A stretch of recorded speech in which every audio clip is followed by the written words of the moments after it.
Uh, and I'm also doing the DEIA certificate. Awesome, awesome. Wonderful. So happy to have you all in the course. And I really just kind of, Bria and I want to take this opportunity to sort of go over the course with you all and then really spend the bulk of it answering any questions that you all may have. I wanted to let you all know that I am recording this session so far because there's some who won't be able to make it. So of course, we'll talk about this later. They won't get the bonus points for attending, but they will be able to have access to the content. So that's the goal there. So I forgot to record initially, and now we're recording, so we're good to go. Bria, we didn't talk about how to split up the conversation on the syllabus, but we'll just Yeah. we'll just go. Yeah. We'll just go Go for with it. the flow. So this course, if you were in the certificate program, is the second course in the certificate. The first course talks all about just very generally, very broadly, every aspect of diversity, equity, and inclusion.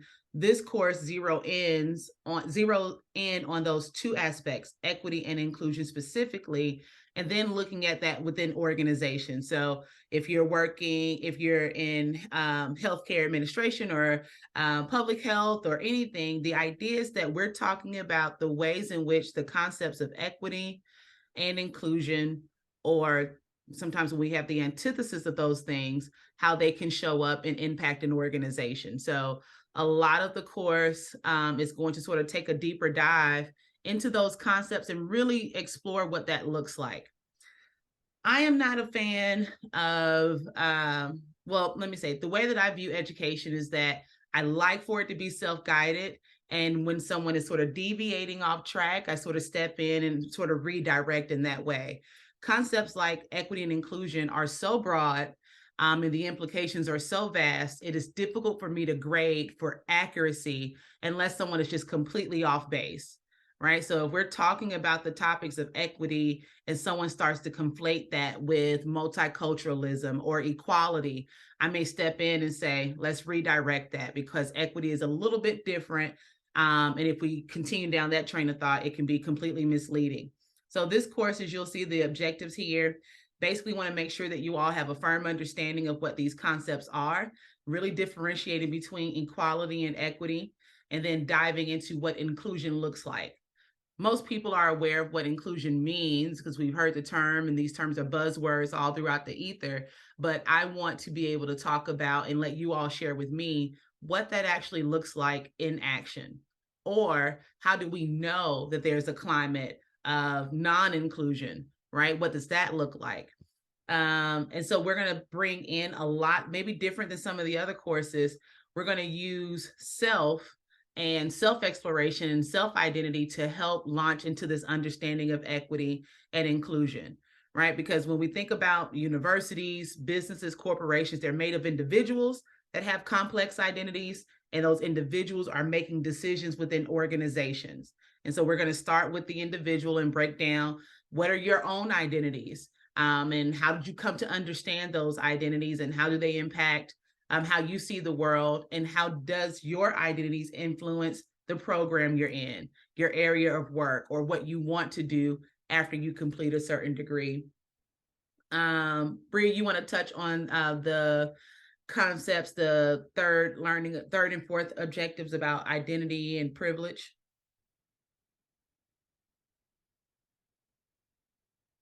Oh, you're muted. I forgot. Sorry, I did mute myself. Thank you, Dr. Allen. So part of this course, we will be exploring, of course, using, as Dr. Allen mentioned, as we explore self, also identifying differences in privilege and bias, and how those kind of ideals or concepts manifest, if that is an appropriate word, manifest in how we engage, but also how we kind of engage with our organizations, as Dr. Allen mentioned. Also, how we engage with others based on our identity and the differences among our identities. So, really digging into the dimensions of diversity and understanding essentially what Dr. Allen just said, who we are, how we became who we are, and how that person interacts and engages with the world that you are currently situated in.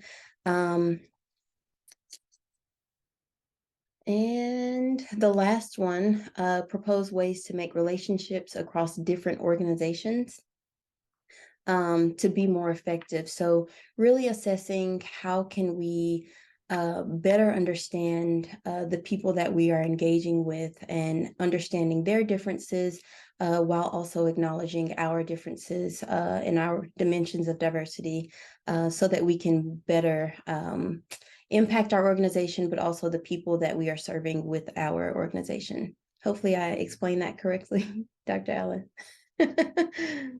No, it sounds good to me. I'm curious, just as we go over the learning objectives, are there any questions that you all have about this framework for the course content? Are there any specific questions or clarifications that you all have about the learning objectives and what we're trying to do in the course? All right, so I want to be clear that this is not a course where words like privilege and bias and white supremacy and sexism and misogyny are bad words, right? Because we're going to talk about how those things directly impact organizations, and we can't do that by tiptoeing around those things. And so we're very pointedly, I encourage you all to name it as you're reading or as you're discovering, or if it's happening in the course, to name it so that we can talk about it and dissect it. I think a big part of what is making it difficult to move the needle forward in a lot of these DEI conversations is that people are afraid to name the thing, right? I will tell you, as the diversity education director at the university, you know, I've been cautioned about using terms like white supremacy, right? Or privilege. And so often, because my content has to be palatable to everyone at the institution, I don't use those words, and I use the meaning, but I don't say the words directly, because I will tell you, people will report me to the state office. They have reported me to the state office. Like, it's that serious. But this is a learning space, right? So I can always lean on academic freedom as we, you know, people may have concerns about the language in the course. So understanding self, understanding how self influences organizations, right? We all clear there? Welcome, Deja. And if I'm not pronouncing your name right, let me know. And welcome, Shan. Did I say your name right? Okay, good. Hello.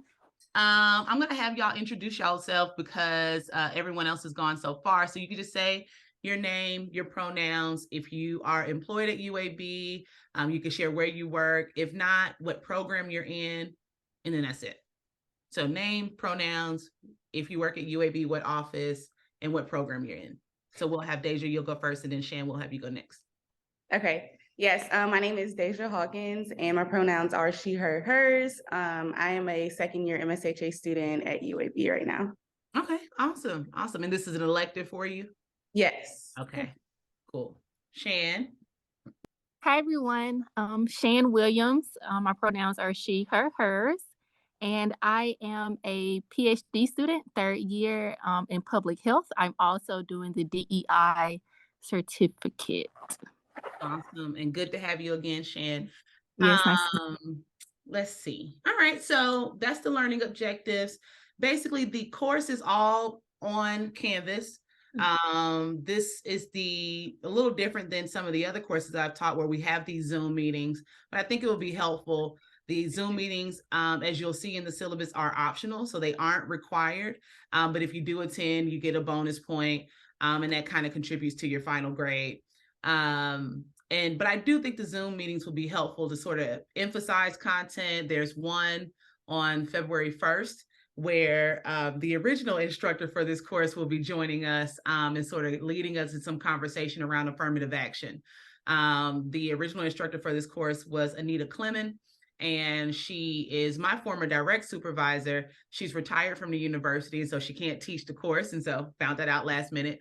But she has over 25 years of experience in human resources, and I understand affirmative action from a collegiate standpoint in terms of some of the conversations that are happening now with admissions and things like that, but she's going to explain it from an EEO compliance standpoint and what that looks like. And so anyway, so the Zoom meetings are part of the course. There are 2 textbooks that we use in this course. The Readings for Diversity and Social Justice, and then the second one is So You Want to Talk About Race by Ijeoma Ulowo, right? And so we were going to bring Ijeoma on campus last semester, and then we end up not being able to do that, time constraints, contracting, and things like that. But the text is really, really good, right? It's sort of, she does not mince words at all. And so you might enjoy that. I am listening and reading along as someone that's neurodivergent. So the book is on Audible if you want to listen in that way. I think it's about 5 hours in length, or you can purchase the book. One of the things that I'm trying to find out, and Dr. Morgan is going to help me with this, is to see if we have copies of the book in the office. If we do, again, because this was going to be an event that we were going to do on campus, and normally we'll buy a bunch of the books so that we can give them out at the event. If we do have copies of the book just laying around the office and you're interested, let me know, and you can either pick it up from the admin building, or we can make a way to sort of send it to you, right? If you don't have to buy it and we have it just laying around, equity, right? So, but again, if you prefer audiobooks, it's definitely on Audible. And so far, I'm about halfway through. It is a really good read, listen, however you want to describe that. So the other text is Readings for Diversity and Social Justice. That is a larger anthology that looks like this. Oh, maybe I should not blur my background. There you go. Whatever, looks like this. And the discussion posts are mostly tied to articles that are in that text. The good thing is there are PDFs for almost all of the articles that you are assigned to read that are loaded into Canvas already. I think I just need to publish them so you can see them. So again, if you don't have the text, you have those articles that probably are in Canvas, and I'm going to double check that tonight. So if not, I'll let you know. But if they are, then you'll see them in each module. So those are the 2 texts there. Any questions about those before we move forward? Okay, awesome. Sabrina said that the UAB library has the 3rd edition. Sabrina, is that the version that you used last semester? Would you say that the chapters are about the same? I would say they're about 85% the same. Okay. The 4th one has some that were covered last semester that weren't in there, but overall it's largely the same. Okay. Well, that's good to know. And then also, because this is like an anthology, a collection of articles, you might be able to look at the article title and go on Google Scholar or UAB libraries and sort of find the article in that way. So 3 options there. It may be in the library. The 3rd edition may have the article that we're looking for. If not, they are listed on Canvas. I need to just publish them, or you can purchase the book, whichever one works for you. But for those of you that aren't in the DEIA certificate program, you might want to find other creative ways of getting an article. If you're in the DEIA certificate program, we use this book for every class. So I would recommend getting it or finding some version of it. Dr. Morgan, you have anything you need to add or you want to add so far? I was just double checking the articles. They are on Canvas and already listed and loaded in the module. So those will be available. And I can go through and make sure each of them for each week is available. But we'll have that information to you all. Awesome. That's awesome. So that's good news. In terms of how to reach us, I will say that I am working on strengthening my accessibility via email. That is basically to say, I know that I'm not the best at responding to emails, but I try. The idea is that if you send an email, I'm going to try to get your response within the week. So if it's a question about an assignment that's due, please kind of front load that in advance so that it's not a situation where you have an assignment that's due and you're waiting on a response from me and I'm holding you back. If that does happen, I'm really lax with this course because it's a master's level course and there are master's and doctoral level students that are in it. So I'm not going to be like, I try not to be so rigid with things. So if you need something and I don't get your response, I'll just extend the deadline for the assignment, because that's on me, right? That's not something you should be penalized for. Or if there's ever a module that doesn't unlock on time and is supposed to be due, you don't have to freak out. If it's a Michelle problem, then I'm not going to penalize you for that. I'll just extend a deadline. It's just not that deep. And the last thing I want is for people to have like a conniption or a panic attack or be feeling anxious in any way for coursework, right? I mean, you know, it is the most important thing you're doing if you're in school right now, but it's not like the most important thing in life. So anyway, that's just my own approach to these things. But on every Friday, and we didn't talk about this, Dr. Morgan, I don't know if you can do this, but every Friday I try to just sit on Zoom and kind of use that as my virtual office hours. So if you have a question, most of the time I am just sitting on that Zoom class waiting on someone to come in and ask a question. Or you can email me. Calling is not something that you should do. I do not work in Birmingham. And so the number that you will see that's listed for me, I'm never in that office, or I'm rarely in that office. So email is the best way to try to reach me, right? What about you, Dr. Morgan? How can they best reach you? I prefer to keep work and course kind of contact separate. So you can write me directly on Canvas, and that way I can keep all of those kind of course related emails or questions on that side, so they don't get mixed in with everything else that's happening. So you can write me on Canvas. Of course, if you do need to reach out to my email, you can feel free to use it. Not calling, I wouldn't recommend calling. But yes, through email or Canvas. Yeah. Okay. Let's see. Let's get into, so this is the grading for the course. I do everything by a point system so that it's abundantly clear. I don't do percentages because why make life that much more difficult, right? So it's kind of somewhat evenly distributed. You have 2 papers that are due in the course. The papers are no more than 3 pages and up to 5 pages if you decide to do that. And that's the Who Am I and What the World Needs Now. What the World Needs Now will sort of serve as your final, or at least it's the last assignment that's due. Who Am I is due fairly soon, but that's the one that's all about self-identity and identity exploration. There is 1 case study that is in the modules, I think around week 11 or 12. And then the introduction that some of you have done already is 15 points. Class participation is the discussion module. And then you can sort of bolster those discussion or those class participation points by joining the Zooms. Right. So let's say there's 1 week where you forget to do the discussion model, or life happened and you didn't do it, but you know that you attended this Zoom session. Discussion module is worth 1.87 points. You being here tonight is 1 point. So it can kind of balance each other out if you do that. But this is what the grading looks like. Dr. Morgan and I will be uploading a rubric for those 2 major assignments, the Who Am I and What the World Needs Now, so that there's no ambiguity about what we're looking for.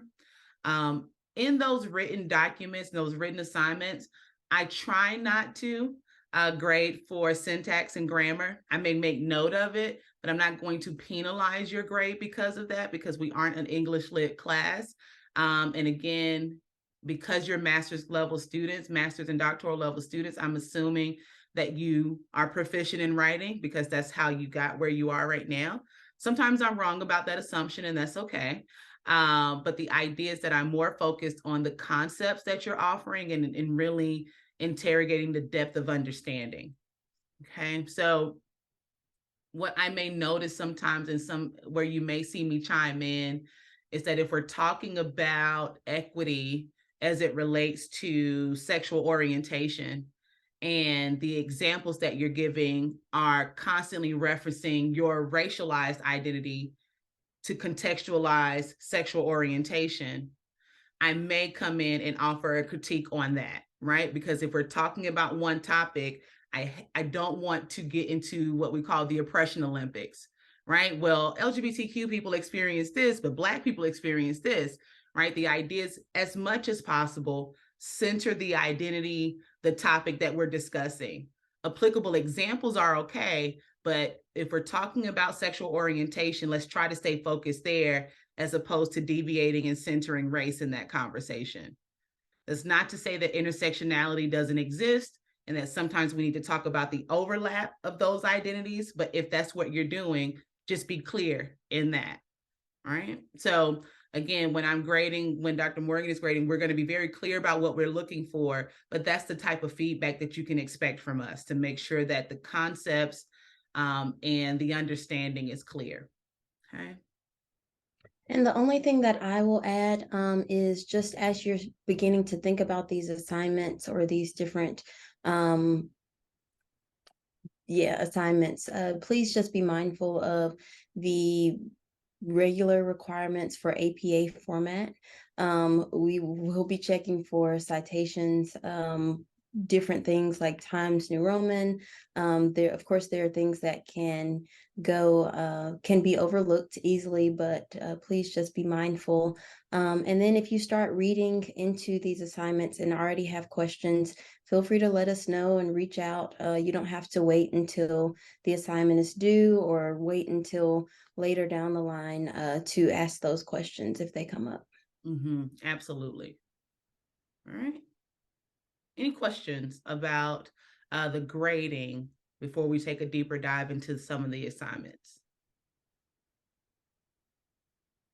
Okay. All right. And usually with the discussions, if you say something that I think needs to be corrected or something that's just incorrect in the discussion modules, I try not to do that in the module itself, because the last thing I want someone is to feel humiliated or embarrassed by the feedback that I'm offering. I may say in the discussion post, did you consider this? Or what did you think about this point? But if there's something that you said that I feel is false, or I want to know your source for that, I'll say that in the grade book, right? As opposed to saying that in the module with everyone else. So just kind of keep that in mind. So the first assignment is the Who Am I assignment. As I mentioned, and as we were going over the learning objectives, a big part of the course is to sort of understand who you are, right? And think about identity and how do your identities influence what you do? How does it influence the organizations that you exist within? And so this paper is really a short autobiography, memoir of who you are and how you came to discover some of your identities, right? So an example, because someone might say, well, I'm Black and I was born Black and I always knew I was Black, right? But I'll give you an example that I might write if I were doing this assignment, and it would be growing up in Atlanta. I lived in a densely populated Black African-American neighborhood. A lot of addiction, low income, low SES. And I really didn't think about race a lot until I was about 9 when we moved to the suburbs of Atlanta. And I noticed that my teachers wouldn't call on me when I raised my hand, right? But they would call on the white girl or white boy to the left or right of me. And I'm like, I'm just as smart. I have the same answers. Or sometimes the things that I did, I would be penalized for talking too much or for not paying attention when they were doing the same thing.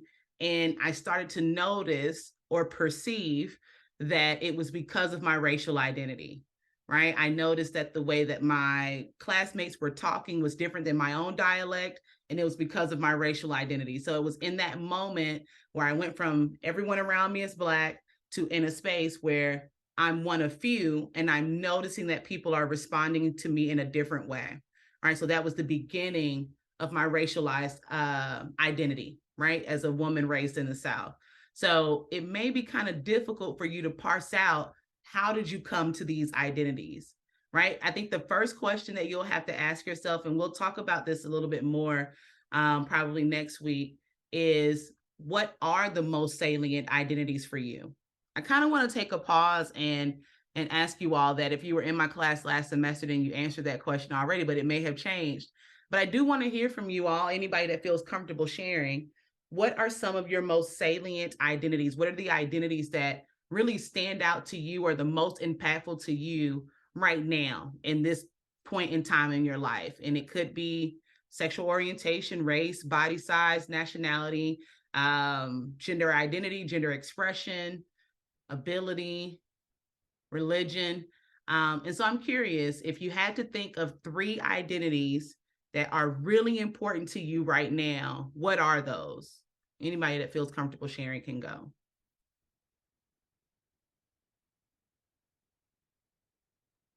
I'll go. Yeah. I can't remember what I said last semester, but I would say in this moment that my salient identities resonate as being a queer millennial woman. Why millennial, Sabrina? Just asking about that one in particular. Yes, so I feel like that plays into my professional role a lot. I am the only millennial on our directors team.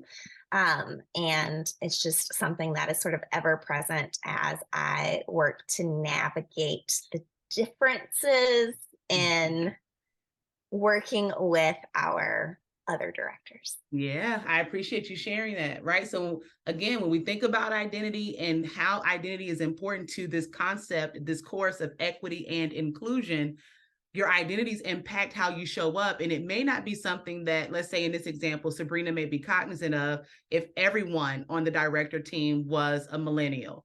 But when there is an age difference, you may notice that some people may respond to conflict in a different way. They may internalize some of the shifts that are happening in the culture of the office in a different way because of generation. And so in that moment, the context of where Sabrina is situated in terms of work, identity becomes salient in that space. So I really appreciate you sharing that, Sabrina. Anyone else? 3 identities that stand out to you.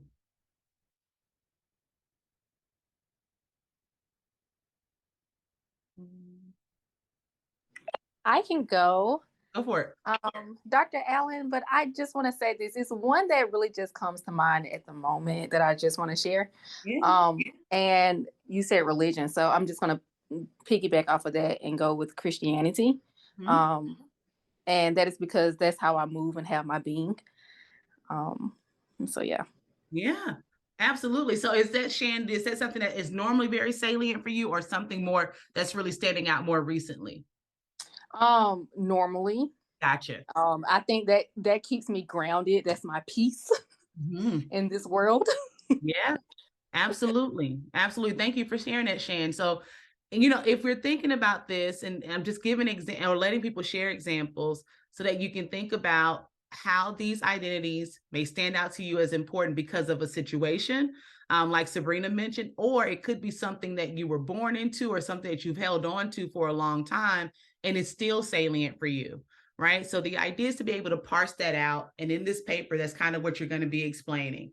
You may choose multiple identities, or you may choose, I would say one would be a little bit difficult to write on. So I would say choose at least 2 or 3 and sort of think about everything that you see here. How have those identities influenced you professionally, personally? Some identities may have an influence on how you date, how you move through the world, how you respond to trauma.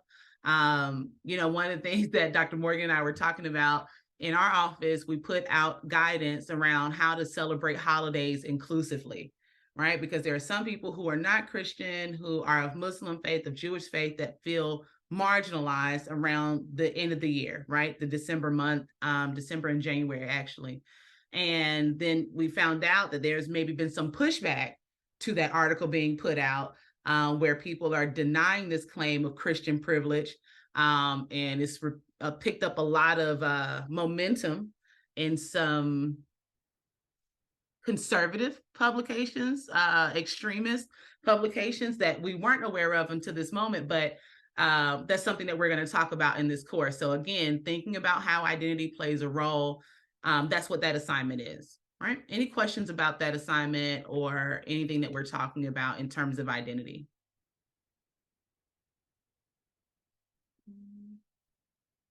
Dr. Morgan, anything to add? Nope, I do not have anything. Okay. You want to talk about this one? Sure. So, what the world needs now will be the second kind of major assignment that for the course. It's going to be a 5-page paper that focuses on, let me gather my words.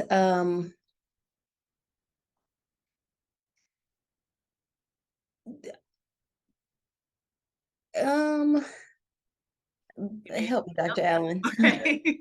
So this course is designed to be the final assignment, because what you're going to do is kind of synthesize a lot of what we've talked about in the course so far, and kind of think about everything that you've learned in the course, creating a tangible action plan around how one specific organization can respond to creating a more inclusive environment. So it's almost like putting you in a situation of a hypothetical. Imagine that you work at UAB, you work in the office with Dr. Morgan and I, and as a result of a campus climate survey, you see that people of, let's say, people of varying abilities are feeling marginalized and impacted. Based on some of the things that we're going to talk about the course in terms of affirmative action, in terms of inclusion and equity, what action plan would you implement or create to help mitigate that issue? I was tempted to say resolve, but we know that most of the times these issues aren't going to be resolved because, you know, this imbalance always exists. But the idea is to create an action plan that is coming from your own thought, that identifies the problem and seeks to solve it. All right. So again, it's the last assignment because it is designed to take in everything that we've talked about and put it into practice. So you can write a 5-page paper, or you could do a presentation, a PowerPoint presentation, just a slide with speaker notes, so that, you know, in my course last semester, if you did a PowerPoint, I had you do a voiceover with it. This is sort of splitting that up. So you have the option of a paper, you have a PowerPoint with notes in the slides, or a video presentation. So you have multiple ways that you can submit that. But there's going to be ongoing conversation throughout the semester about that assignment, because we really want to make sure that you all are understanding what exactly we're asking you for. But you can see some of the considerations there. How would you approach the problem? What tools and resources would you recommend? How can they begin to shift the culture, right? And so it really is a lot of application of learning that we are looking to see in that final assignment. Okay. Did I cover it, Dr. Morgan? Yes, thank you. Any questions about those? So again, it's class participation, the Who Am I assignment, the What the World Needs Now, the case study, and that's about it. That's what's going to build your grade in the course. Any questions about those assignments? Okay. So we have the course schedule, and I just uploaded it to Canvas. I'm going to pull it up now so that you can see it. So the course schedule is also in the syllabus. So of course that's there. I'm going to share my screen. Have I been sharing my screen the whole time or no? I'm not looking at you all right now. I have not. No. Okay, that's fine. I've been acting as if I've been sharing my screen and looking at something to my left and you all couldn't even see it. It's fine. We're doing the best that we can.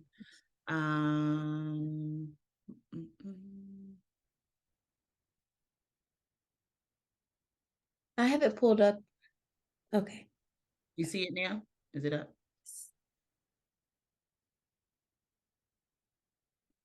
Can you all see my screen? Yes. Okay, good. So here on the Canvas, I have, this is the course syllabus, and then this is the course schedule. So I wanted to show you all so you can see that this breaks down every week what you're expected to do, what articles you're looking for. The same information is in Canvas in the modules as well. So you have basically the same information in 3 different places that tells you what we're looking for, when we're looking for it, and exactly, you know, how to sort of follow that. I will say when we get to this week here, week 3, this Supreme Court hearing is very long, but maybe I'm just a big old nerd. It was also very fascinating. So pace yourself with that. Of course, you can't see inside the Supreme Court, so there's no visual component. It's all listening. But it was fascinating to hear the highest rulers and judges in our land not be able to define diversity or challenge why diversity is important. and not understand intersectionality. And so I think the line of questioning is really, really fascinating. But there'll be 2 weeks sort of dedicated to affirmative action. Just wanted to give you all the heads up that this is really long, but just sort of pace yourself with it. Okay. I think that's about it. I'm not going to go over this in detail because you all have it. You can access it. If you have any questions, we're available. Are there any questions that you all have for us at this time? Maybe about the course, about any of the assignments, or about the program. Any questions that you all have for myself or Dr. Morgan as we prepare to wrap up? I have a quick question. I don't know if it could be about the program, but I know you also said you don't work locally, but do you know of any like job opportunities in the DEI office or in that area specifically for the semester? Yeah, I mean, if I could, I'd hire everyone right now, because there's a lot of work to do. But if you are interested, like, are you looking for full-time work or maybe like a assistantship or a fellowship? What are you looking for? Right now, it would probably be full-time work. Okay. Email me. And if you have a resume or CV that you can attach, I'd be happy to pass it along to our VP. I know there's a need for part-time work or temp work or assistantship, but you never know. So I'd be happy to pass it along to our vice president, Dr. Dilworth, to see if she doesn't know of anything in our office. Because our enterprise is so large, there's a DEI office in almost every function of the university. Our office sort of guides the whole process, but there's a DEI function in the School of Medicine, a DEI function in the hospital, and in our office in the university. And so there might be something that we can pass along. So send your information to me and I'd be happy to give it to her. All right, perfect. Thank you. Yeah, no problem. You better shoot your shot, Deja. Deja say, I'm looking for a job. Go for it, girl. Anyone else? Any questions that you may have about the course program, or if you too need a job, we do what we can do to help people. Really quick, Dr. Ellen, I'm not for sure if it's available, but are the major assignments already open in Canvas? I don't know. Do you want them to be? I would prefer, but yeah. One of the things that I said I was going to do differently this semester is to sort of front load the videos, like the little helpful videos that would normally come out, that I would normally put out a few weeks before the assignment is due. I was going to record those this weekend and put them out on Canvas so that, to Shan's point, if you wanted to go ahead and start working on some of these assignments, you could. I will say, Shan, I'm a little apprehensive to unlock the final yet, because obviously there's no coursework completed that would prepare you for that. But the Who Am I and the case study, we can go ahead and unlock those. What do you think, Dr. Morgan? Yeah, I think that would be okay. The Who Am I is supposed to unlock on the 16th. So that's Monday. Okay. So we can, that'll unlock on Sunday, Shan, and then we can unlock the case study. And then that'll be about it in terms of, and then we'll unlock the final assignment probably before spring break so that you can start to look at it. But does that help? Yes, that's perfect. Thank Okay. you. No problem. Anyone else?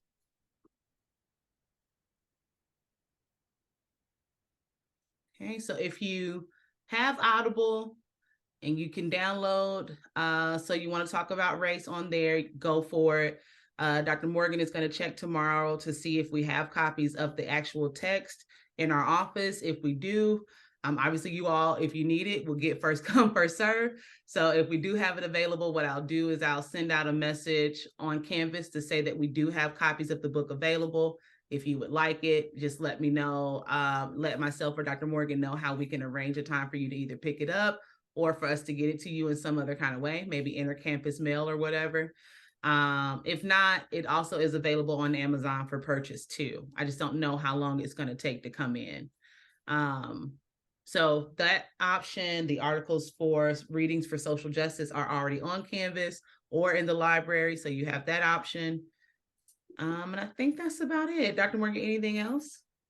I don't think so. I was looking, I don't think the case study 2 is locked. The case review is, but as of right now, it is just the what the role needs now. Okay. assignment. Mhm. So Shan, if or anyone, if you are looking for those 2 modules or those 2 big assignments and you want more information, I would say give us through the weekend, because that's when I'm going to make the videos kind of really further explaining everything that we're looking for and provide additional resources there. Maybe an example of what some students did last semester. So I'll be working on that over the weekend to put on Canvas. And I think that's about it. Okay. All right. Well, welcome to the course.